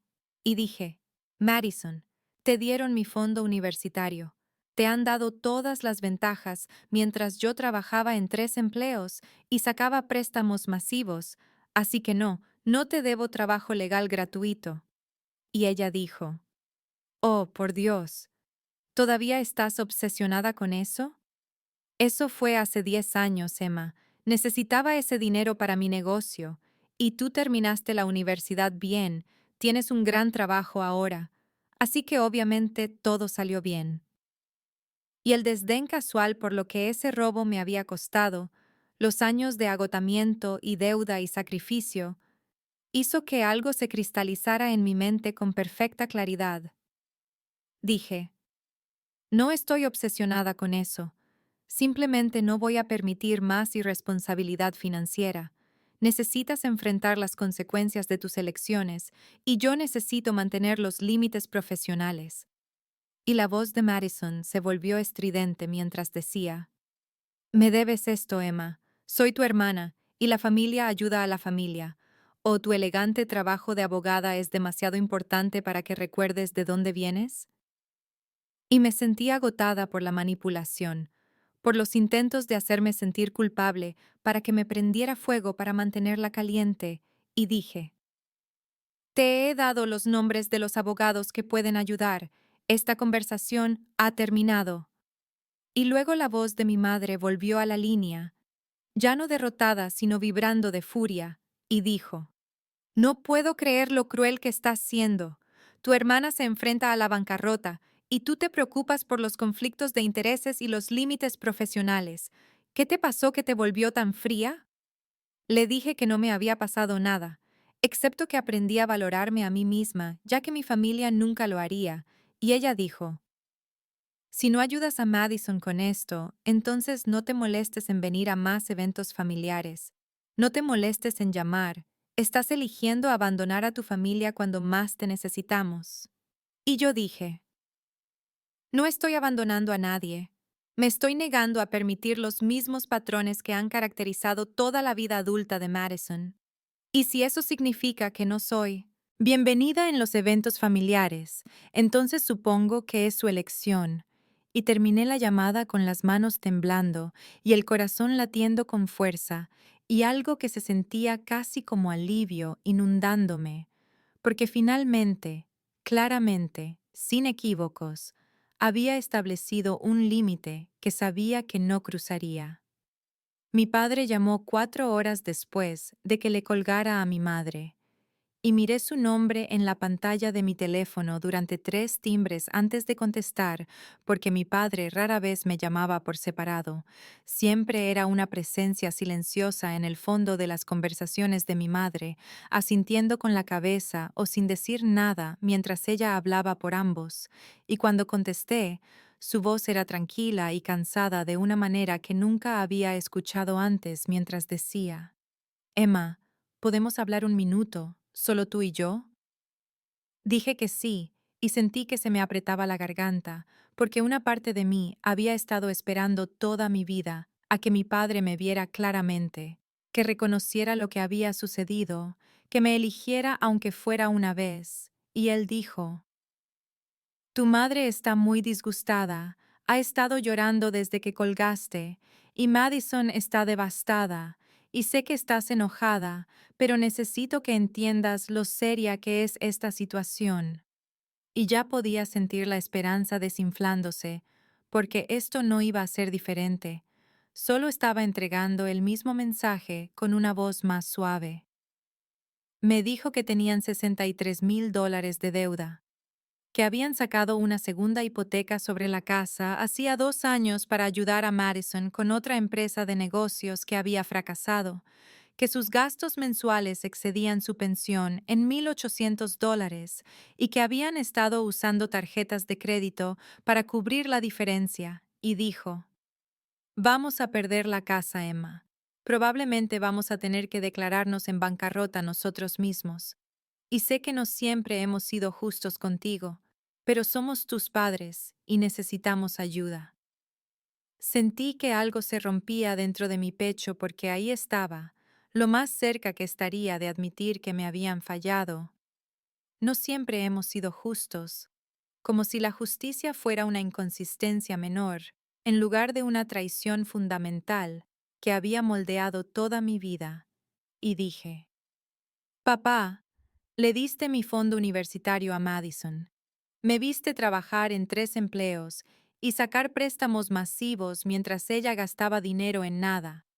Y nunca me defendiste ni cuestionaste si lo que estabas haciendo era correcto. Y él guardó silencio por un largo momento antes de decir, lo sé, y me he arrepentido. Tu madre estaba tan convencida de que Madison necesitaba el apoyo, y yo lo acepté porque era más fácil que pelear, y estaba equivocado.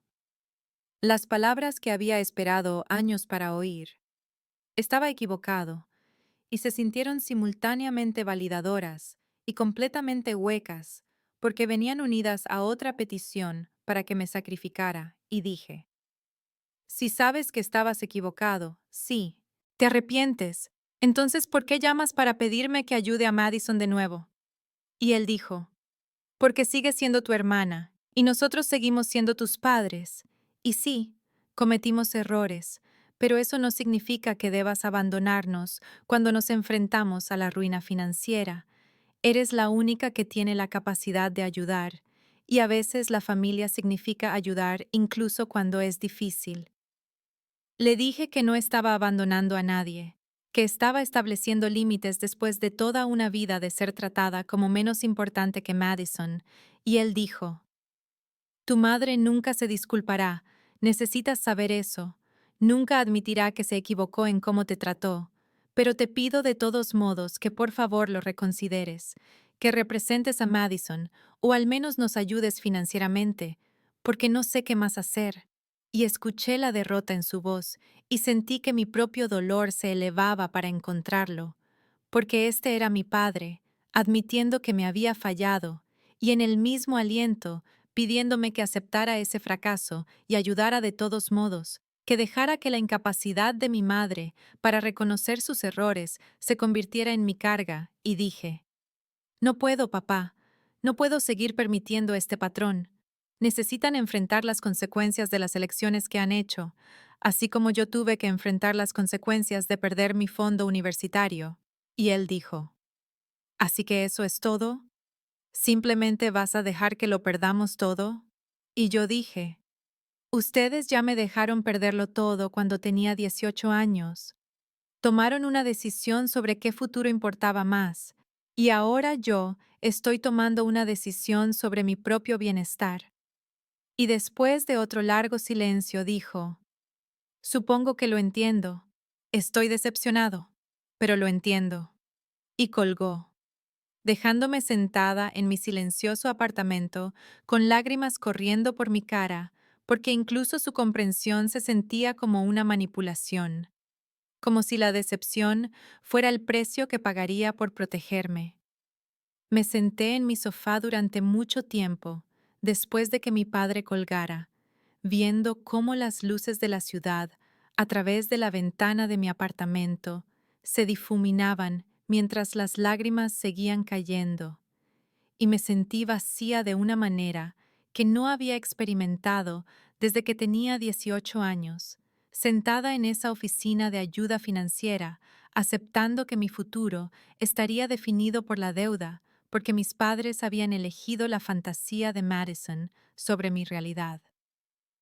Tenía terapia programada para la mañana siguiente, una cita fija de los martes que había mantenido durante los últimos 4 años, porque la Facultad de Derecho me había enseñado que el alto rendimiento y el trauma no procesado eran pésimos compañeros de piso.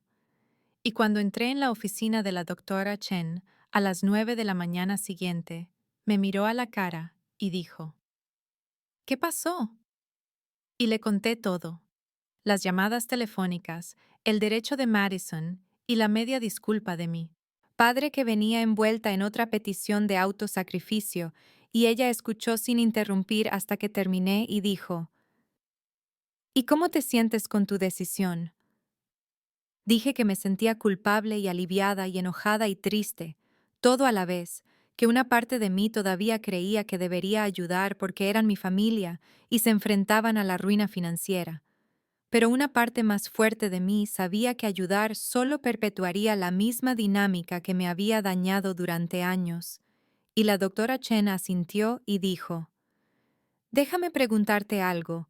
Si un cliente viniera a ti con esta situación, si alguien te dijera que su familia le había robado $75,000 y luego le exigiera servicios legales gratuitos una década después, ¿qué le dirías? Y me reí un poco porque cuando lo planteó de esa manera, la respuesta era obvia. Les diría que mantuvieran sus límites y no se sintieran culpables por protegerse. Y ella dijo, ¿por qué es diferente cuando se trata de ti? Y yo dije, porque son mis padres, y una parte de mí todavía quiere que me vean, que me valoren, que reconozcan que se equivocaron.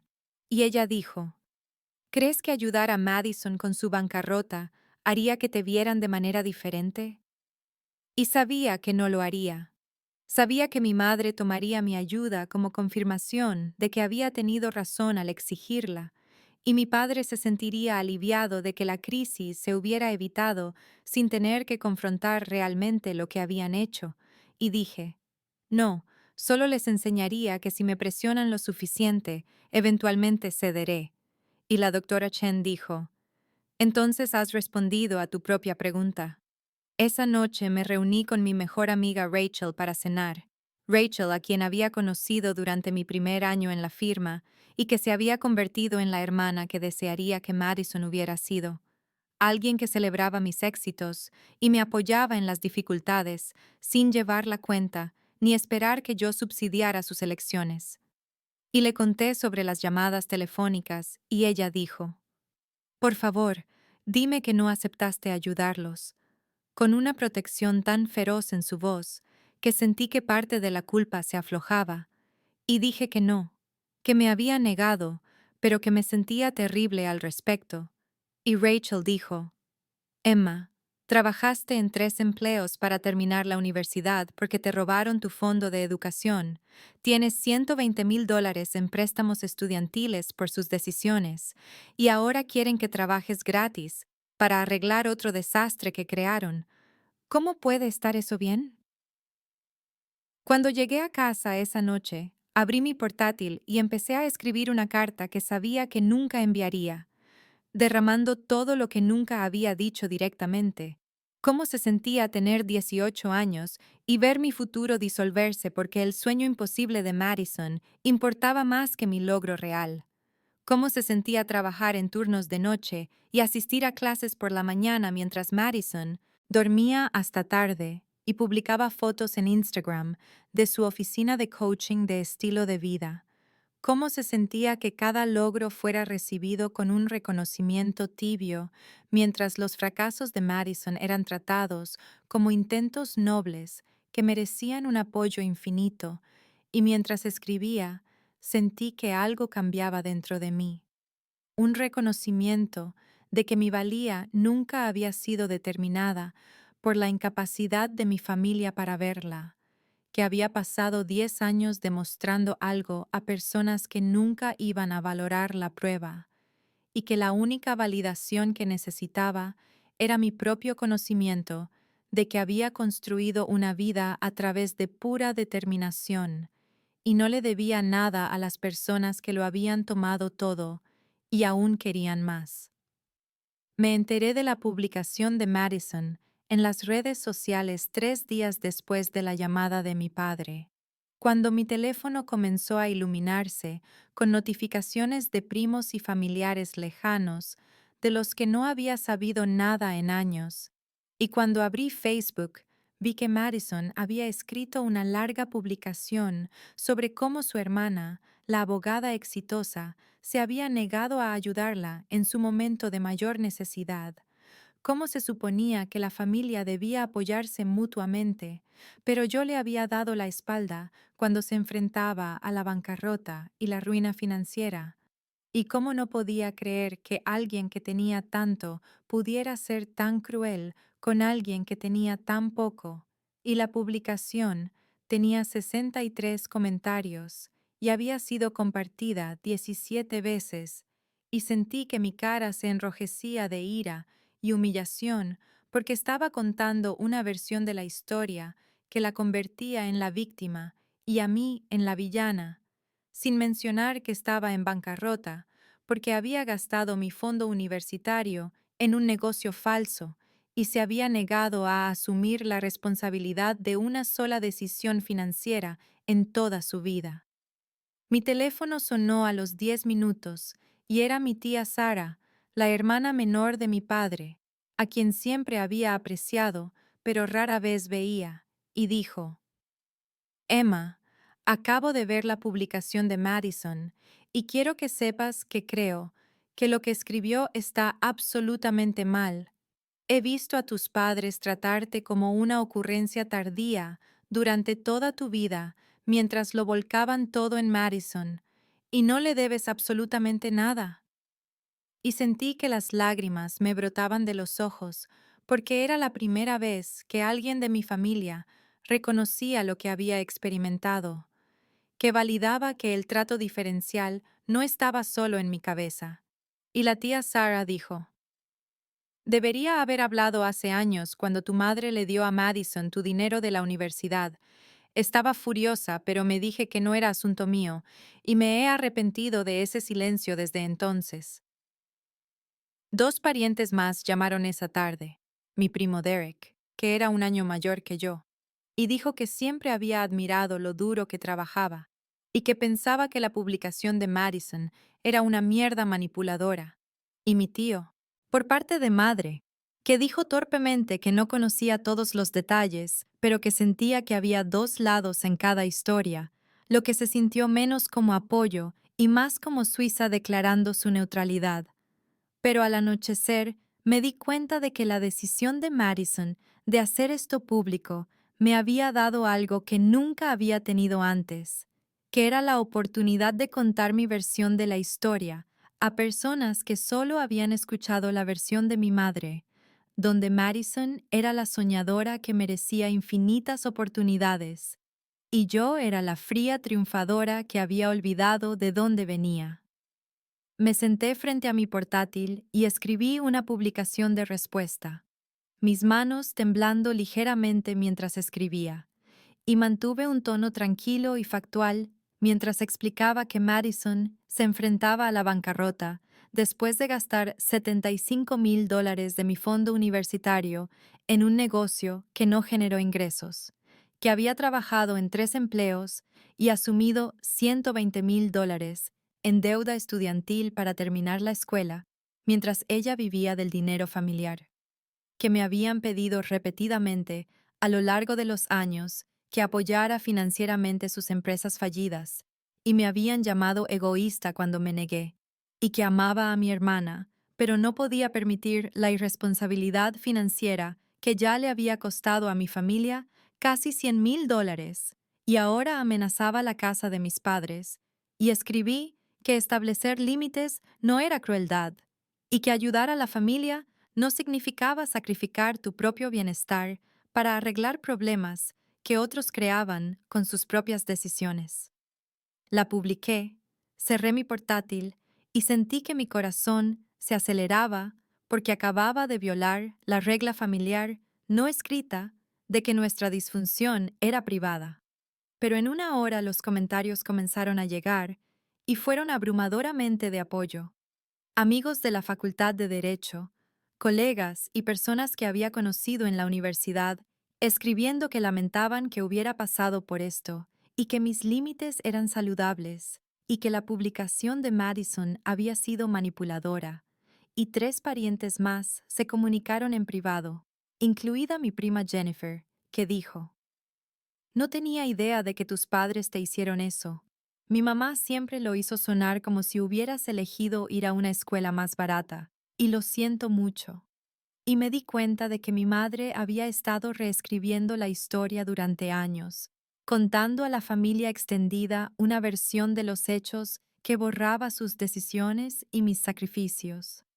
La publicación de Madison desapareció a la mañana siguiente, y mi madre me llamó gritando que había humillado a la familia, aireando asuntos privados en público, que había hecho quedar mal a Madison y había puesto a los parientes en su contra. Y yo dije: Madison hizo esto público cuando publicó mentiras sobre mí, yo solo dije la verdad. Y mi madre dijo que era vengativa y cruel y que no sabía cómo me había convertido en una persona tan fría, y le colgué, bloqueé su número y sentí algo así como un alivio invadirme porque la verdad finalmente era visible para personas más allá de mi pequeño círculo, y ya había terminado de proteger su reputación a expensas de mi propia realidad.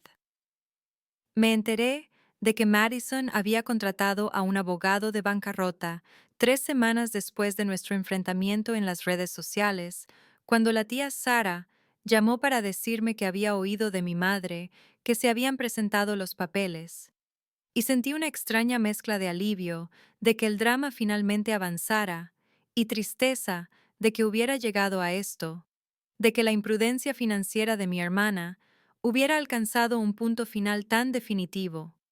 Y durante los meses siguientes, escuché actualizaciones a través de los rumores familiares, aunque había mantenido mis límites y no había hablado directamente con mis padres ni con Madison desde que bloqueé el número de mi madre. La tía Sarah se convirtió en mi fuente no oficial de información, llamando cada pocas semanas para contarme lo que había oído, y me dijo que la bancarrota de Madison se había presentado como un capítulo 7, que estaba liquidando todo, incluido su coche y el vestuario de diseñador que había comprado como inversiones de negocios, y que mis padres se habían visto obligados a sacar una segunda hipoteca sobre su casa para cubrir las deudas que habían consignado, lo que significaba que ahora estaban trabajando en lo que deberían haber sido sus años de jubilación porque habían gastado sus ahorros permitiendo los fracasos de Madison.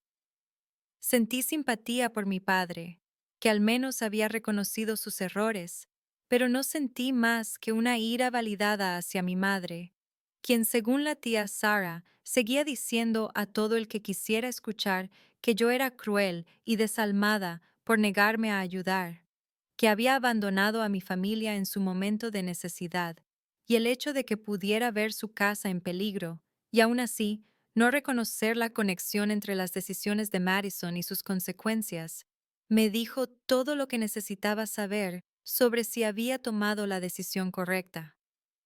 Lo que más me sorprendió fue escuchar de la tía Sarah, 6 meses después del inicio del proceso de bancarrota de Madison, que Madison había conseguido un trabajo real con un salario y beneficios, trabajando como asistente administrativa en una clínica dental, y la tía Sarah dijo que Madison aparentemente había sido forzada a ello por el fideicomisario de la bancarrota, que le exigía mostrar empleo e ingresos, y sentí una mezcla complicada de emociones al saber que había sido necesaria una intervención legal y el colapso total de sus finanzas para hacer que Madison aceptara el tipo de empleo regular que la mayoría de la gente daba por sentado.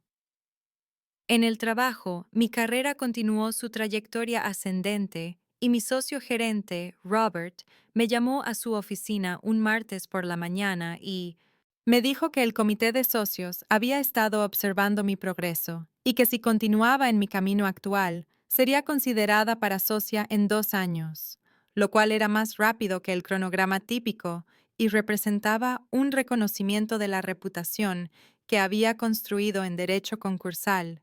Y cuando salí de su oficina, me senté en mi escritorio y sentí que las lágrimas me picaban en los ojos, porque este momento representaba todo por lo que había trabajado, todo por lo que me había sacrificado, y nadie en mi familia entendería completamente lo que significaba, porque nunca habían valorado el viaje que me había traído hasta aquí. El saldo de mi préstamo estudiantil había bajado a menos de $30,000 y había aumentado mis pagos mensuales a $4,000, lo que significaba que estaría completamente libre de deudas en 8 meses.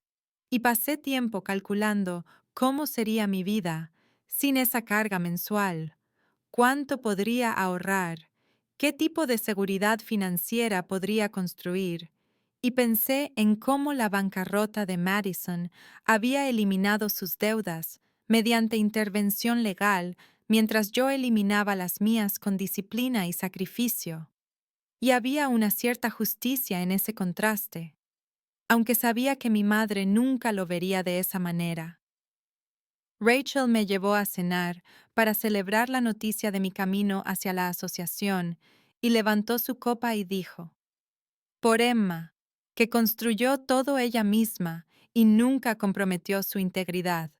Y me sentí más vista en ese momento por mi familia elegida de lo que nunca me había sentido por la familia en la que nací, y me di cuenta de que había dejado de esperar la aprobación de mi madre en algún momento durante los últimos meses, que la validación que una vez anhelé de ella había sido reemplazada por el autoconocimiento y el reconocimiento de las personas que realmente valoraban lo que había logrado.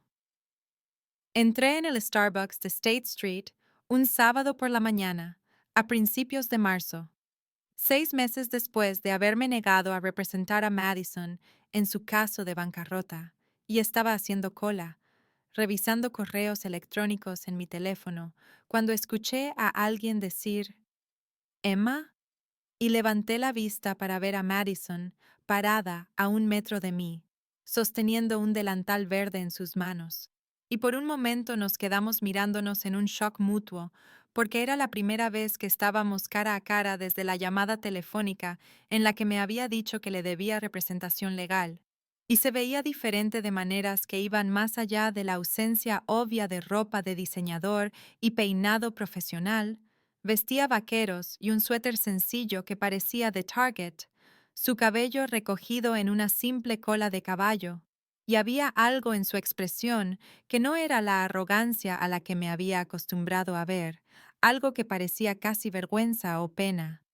Hola, Madison, dije, y mi voz salió más firme de lo que me sentía, porque mi corazón se aceleraba y estaba calculando si debería simplemente pedir mi café e irme, o si este momento requería algún tipo de conversación, y ella dijo, trabajo aquí, acabo de terminar mi turno, levantando el delantal como si necesitara explicar por qué estaba en una cafetería, y yo asentí y dije, ¿cómo estás? Porque no se me ocurría nada más que decir, y la banalidad de la pregunta se sentía absurda, dado todo lo que había pasado entre nosotras.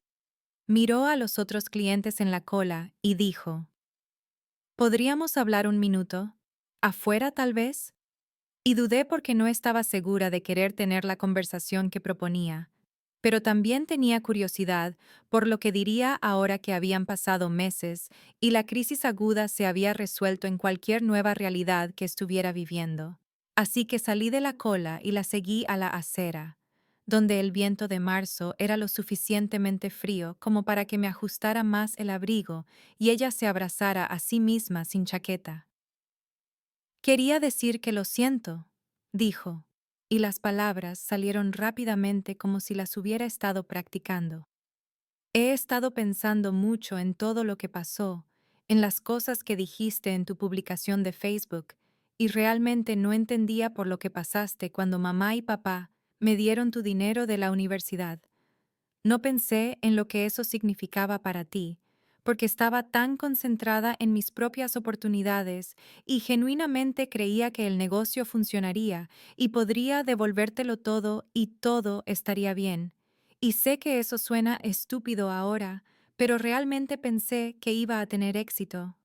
Observé su rostro mientras hablaba y pude ver que esta no era la completa responsabilidad que una vez había esperado, que todavía había un elemento de autojustificación en su explicación sobre creer que el negocio funcionaría, pero también había algo que nunca antes había escuchado de ella, que era el reconocimiento de que mi experiencia había sido diferente a la suya, que yo realmente había luchado mientras ella flotaba en el dinero familiar y la ilusión.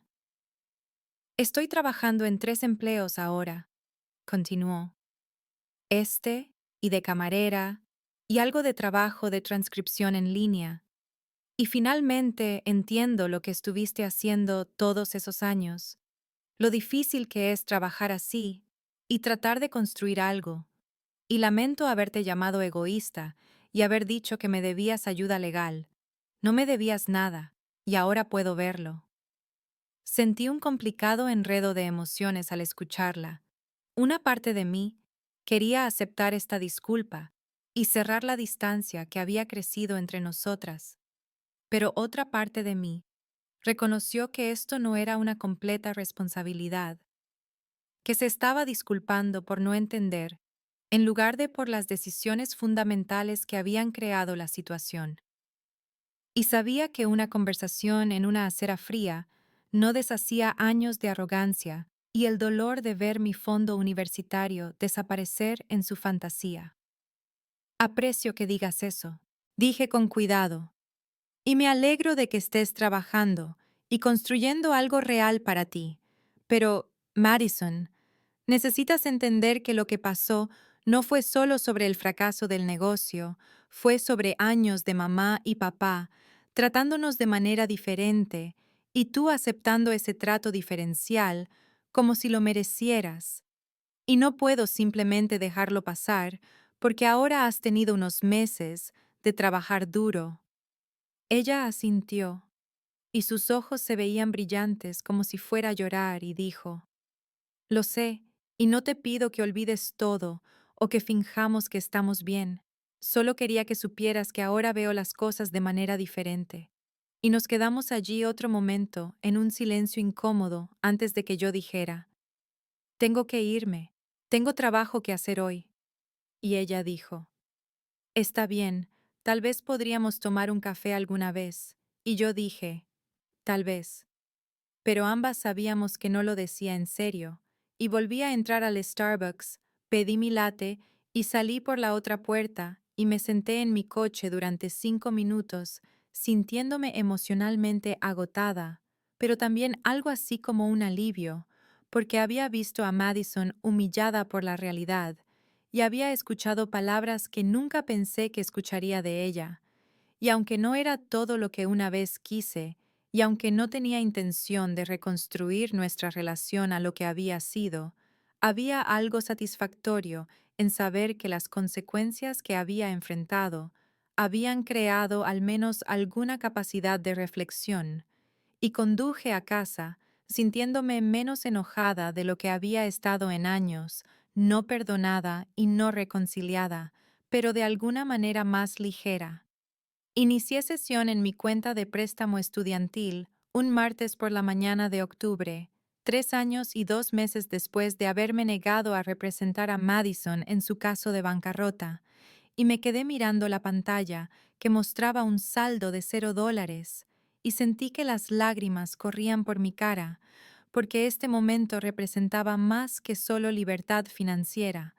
Representaba cada sacrificio que había hecho, cada noche que había trabajado hasta las 2 de la mañana, cada vez que había elegido los pagos del préstamo sobre vacaciones o muebles nuevos o el tipo de vida que mis colegas con apoyo familiar daban por sentado, y me senté allí en mi apartamento que había amueblado lenta y deliberadamente con el dinero que había ganado, y sentí una sensación de logro que nadie podía disminuir o quitarme.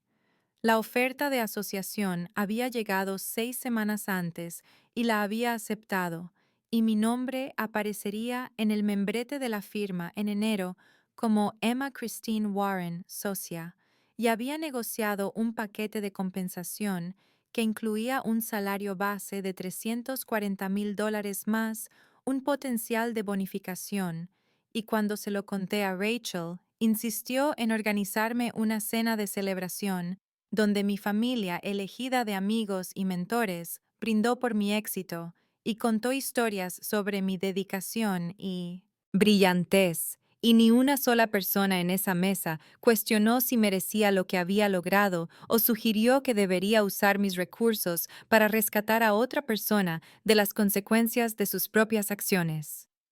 Tenía un contacto limitado con mi familia ahora, estructurado y con límites de maneras que protegían mi paz. Y hablaba con mi padre una vez al mes en conversaciones que eran cordiales pero superficiales, porque él nunca había estado dispuesto a defenderme de maneras que importaran. Y no había hablado con mi madre en más de un año, porque ella nunca se había disculpado y continuaba diciendo a los parientes que había abandonado a mi familia. Y ya no sentía culpa por esta distancia, porque había aprendido que la familia era algo que se construía a través del respeto y el cuidado mutuos, no algo que estabas obligado a mantener sin importar cómo te trataran.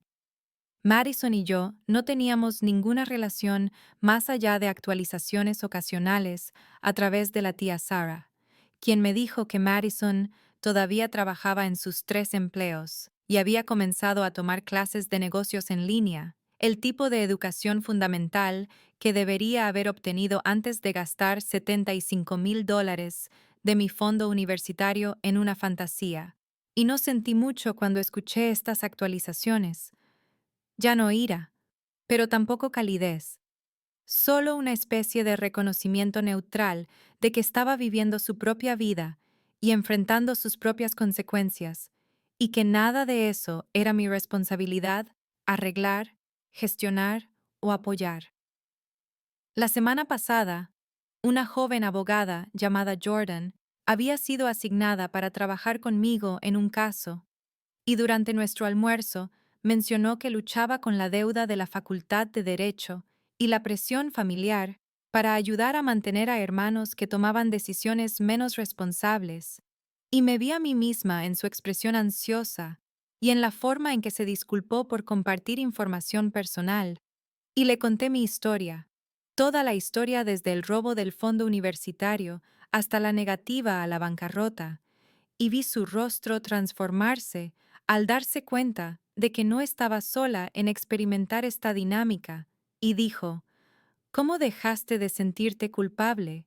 Y le dije, me di cuenta de que establecer límites no era crueldad, era autopreservación, y que la culpa que sentía era fabricada por personas que se beneficiaban de mi incapacidad para decir no, y que mi valía no estaba determinada por cuánto me sacrificaba por personas que nunca se habían sacrificado por mí. Pensé en esa conversación ahora mientras miraba mi saldo de préstamo en cero, y me di cuenta de que negarme a ayudar a Madison había sido la elección más saludable que había hecho, no porque me complaciera en sus luchas, sino porque decir no había sido el momento en que finalmente me había elegido a mí misma, el momento en que decidí que mi propia vida y mi futuro importaban tanto como los de cualquier otra persona, y todo lo que había construido desde entonces se había levantado sobre esa base de autoestima y límites, y el reconocimiento de que el amor sin respeto no era realmente amor en absoluto, y había encontrado la paz no en el eventual reconocimiento de mi familia de cómo me habían fallado, porque ese reconocimiento nunca llegó por completo, sino en mi propio conocimiento de que había sobrevivido a sus fracasos y había construido algo hermoso de todos modos, algo que era enteramente mío y que reflejaba quién era yo en realidad en lugar de quién habían intentado que fuera. Y mientras estaba sentada allí, con las lágrimas secándose en mi cara y mi futuro extendiéndose ante mí lleno de posibilidades y libertad y decisiones que solo yo podía tomar, me sentí agradecida, no por el viaje que me había traído aquí, porque partes de ese viaje habían sido innecesariamente dolorosas e injustas, sino por la fuerza que había descubierto en mí misma a lo largo del camino, la comprensión de que podía sobrevivir siendo invisible y subvalorada por las personas que se suponía que más me amaban, y aún así construir una vida que valiera la pena vivir. Y ese era un regalo que nadie podría quitarme jamás.